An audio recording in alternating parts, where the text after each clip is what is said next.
নমস্কার বন্ধুরা, welcome to my channel SB explorer. তো বন্ধুরা, সকলকে জানাই শুভ সকাল। তো যারা চ্যানেলে প্রথমবার এসেছো, একটা করে সকলে সাবস্ক্রাইব করে দিও এবং ভিডিওটাকে অবশ্যই একটা করে লাইক করে দিও। তো প্রথমেই যে আপডেটটা দিয়ে শুরু করতে চলেছি, মুম্বাই সিটি এফসি আবার গতকালকে দুজন প্লেয়ারকে ছেড়ে দিয়েছে। এই নিয়ে 3 দিন ধরে তারা কিন্তু শুধুমাত্র প্লেয়ার ছাঁটাই করেই যাচ্ছে। গতকালকেও নিকোলাস ক্যারেলিস, এই গ্রিসের এই স্ট্রাইকার নিকোলাস ক্যারেলিস, তাকে ছেড়ে দিয়েছে। আর এইদিকে কিন্তু সাহিল পানোয়ার, এই দুজনকে কিন্তু ছেড়ে দিয়েছে গতকালকে। এছাড়া কিন্তু মুম্বাই সিটি এফসির আরেকটা খবর পাওয়া যাচ্ছে, তারা কিন্তু পিটার কারাটকিকেও ছাঁটাই করতে চলেছে, এই রকম খবর রয়েছে। তো তারা একজন স্প্যানিশ কোচের সাথে কথাবার্তা চালাচ্ছে, এই রকম কিন্তু খবর বেরিয়ে আসছে। তো দেখা যাক, পরবর্তীকালে কোনো রকম কনফার্মেশন পেলে এই বিষয়ে তোমাদের সাথে শেয়ার করে দেবো। তো পরবর্তী যে আপডেটটা দিতে চলেছি সেটা আমাদের ভারতীয় জাতীয় দলকে নিয়ে। তো তোমরা ইতিমধ্যে সকলেই জানো, আমাদের ভারতীয় জাতীয় দল তারা কিন্তু থাইল্যান্ডের বিরুদ্ধে একটা ফ্রেন্ডলি খেলবে এবং তারপর কিন্তু হংকংয়ের বিরুদ্ধে এএফসি এশিয়ান কাপ কোয়ালিফায়ার্সের ম্যাচ খেলবে। তো সেই থাইল্যান্ডের বিরুদ্ধে ফ্রেন্ডলি খেলবার জন্য তারা কিন্তু অবশেষে থাইল্যান্ডে পৌঁছে গেল। তো 28 জনের কনফার্ম স্কোয়াড কিন্তু ঘোষণা করে দিয়েছে রোকা। তোমাদেরকে দেখিয়েও দিচ্ছি স্কোয়াডটা।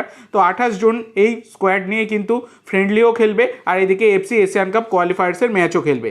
বর্তমানে কিন্তু গতকালকে রাত্রিরেই পৌঁছে গেছে আমাদের ভারতীয় জাতীয় দলের প্লেয়াররা থাইল্যান্ডে।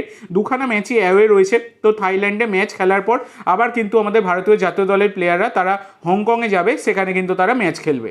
এই হচ্ছে ব্যাপার। তো পরবর্তী আপডেটে যাওয়ার আগে তোমাদের সকলের কাছে আমার একটাই অনুরোধ, যারা যারা চ্যানেলে প্রথমবার এসেছো অবশ্যই সকলে একটা করে সাবস্ক্রাইব করে দিও। তোমরা সাবস্ক্রাইব করে রাখলে পরবর্তী ভিডিও বানানোর মোটিভেশন অনেক বাড়ে, সেই জন্য অবশ্যই সকলে একটা করে সাবস্ক্রাইব করে দিতে ভুলো না। তো পরবর্তী যে আপডেটটা দেবো সেটা হচ্ছে কলকাতা ফুটবল লিগ নিয়ে। তো সিএফএল এর জন্য গতকালকে কিন্তু গ্রুপ ঘোষণা হয়ে গেছে। তো গ্রুপে রয়েছে মানে এ আর বি দুখানা গ্রুপ। তো 13টা করে টোটাল 26টা দল কিন্তু দুখানা গ্রুপে রয়েছে, যেখানে কিন্তু এবারে মোহনবাগান আর ইস্টবেঙ্গল তারা কিন্তু একই গ্রুপে পড়েছে।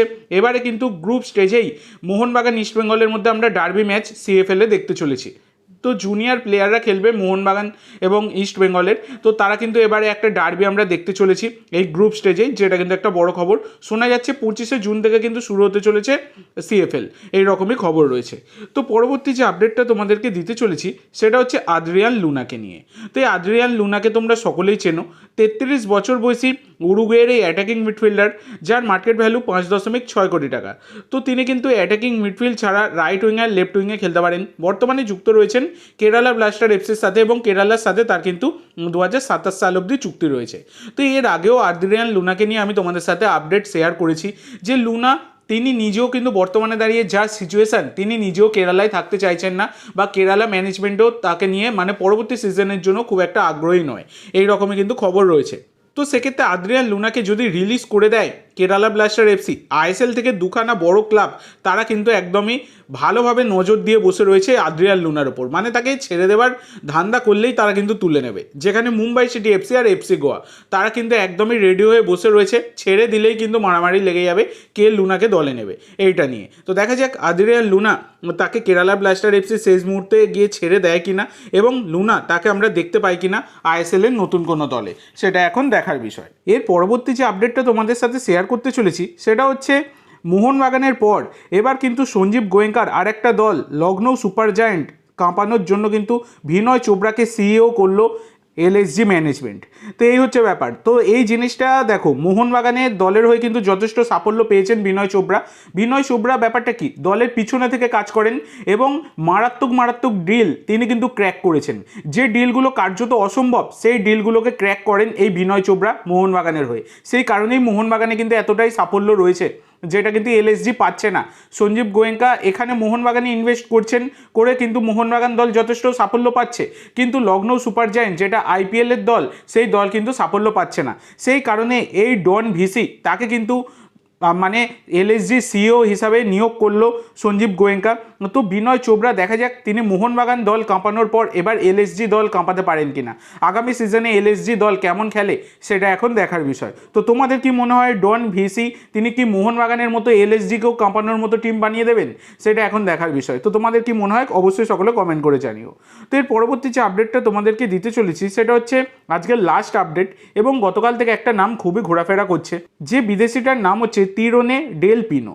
তো এই তিরোনে ডেল পিনো হচ্ছেন একজন 34 বছর বয়সী স্প্যানিশ অ্যাটাকিং মিডফিল্ডার। অ্যাটাকিং মিডফিল্ডের পাশাপাশি তিনি কিন্তু লেফট উইং আর রাইট উইংয়ে খেলতে পারেন। মার্কেট ভ্যালু 1 কোটি টাকা।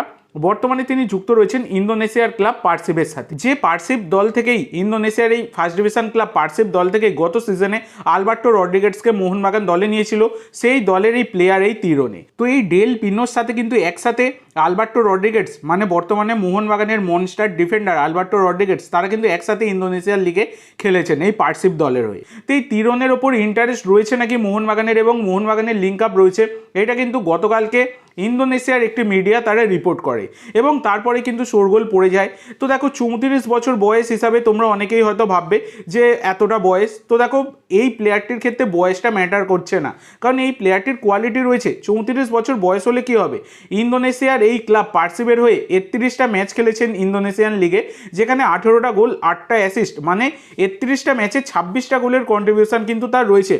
এছাড়া ACL 2 এর মঞ্চে 6খানা ম্যাচ খেলেছেন, যেখানে 3টে গোল 1টা অ্যাসিস্ট, মানে 6খানা ম্যাচে 4টে গোলের কন্ট্রিবিউশন তার কিন্তু রয়েছে। তো যথেষ্ট কোয়ালিটি প্লেয়ারটি এবং যথেষ্ট তার মানে বল ধরে খেলার ক্ষমতা রয়েছে। যে ধরনের প্লেয়ারের মানে দরকার রয়েছে মোহনবাগানের বর্তমানে একজন বিদেশি অ্যাটাকিং মিডফিল্ডার, একদমই 100% সেই রকমই প্লেয়ার এই তিরনে। কিন্তু খবরটা গতকালকে যেমন বেরোয় সেই রকমই পরবর্তীকালে মার্কাসকে একজন কোশ্চেন করে এই বিষয়টা নিয়ে যে তিরনের ডেল পিনো তার উপর ইন্টারেস্ট রয়েছে কিনা মোহনবাগানের বা মোহনবাগান কথাবার্তা চালাচ্ছে কিনা, সেখানে মার্কাস পুরোপুরি ব্যাপারটা নিয়ে ডিনাই করে দেয়। তিনি বলে দেন খবরটা সত্যি নয়। তো তোমরা টুইটারে বর্তমানে কিন্তু দেখতেও পাবে। তো এবার এটাই দেখার বিষয় যে মোহনবাগানের সত্যি সত্যি কি লিঙ্ক আপ ছিল এই তিরনের সাথে, বা তাকে কি কোনো রকমভাবে দলে নেবার চেষ্টা করছে, নাকি মার্কাস যেটা বলছে সেটা একদমই সত্যি খবর। তো এখনও অবধি কোনো রকম এই বিষয়টা নিয়ে ফার্দার কোনো রকম আপডেট পাওয়া যায়নি। তো পরবর্তীকালে কোনো রকমের আপডেট পেলে তোমাদেরকে শেয়ার করবো। আরেকটা জিনিস বলে রাখি, তোমরা ভাবছো 1 কোটি টাকা মার্কেট ভ্যালু, মানে প্লেয়ারটি সেরকম কোনো ব্যাপার নেই। তো দেখো সস্তায় পুষ্টিকর খাবার বলে এইরকম একটা কথা আছে, তোমরা সকলেই জানো। তো সেই রকমই কিন্তু এই প্লেয়ারটি, এই ডেল পিনোস এরকম সস্তায় ভালো প্লেয়ার।